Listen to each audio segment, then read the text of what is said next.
Welcome to Pindar Poetry. We hope you learned something new. You begin by picking a trusted VPN with strong encryption, AES 256, and a clear no-logs policy. This protects your data. Once you have an account, install the client on the device you use most and enable 2FA if available so your credentials stay secure. Next, sign in and grant the app required permissions. Make sure to allow network access.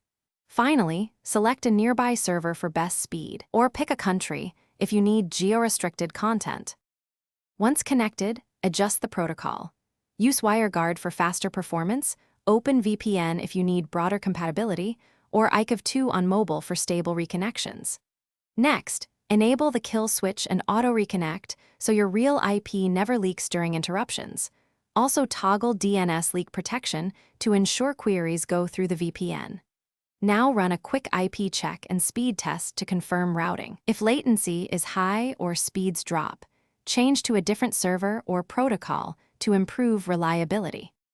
To finish, configure split tunneling so only chosen apps use the VPN. This preserves speed for other traffic.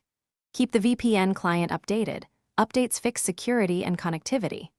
If you encounter issues, first restart the app and device, then clear cache or reinstall.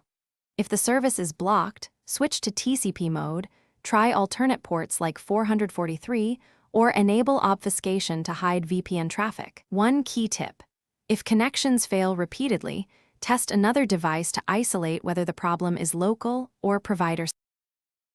Thanks for watching. Consider subscribing if we helped you.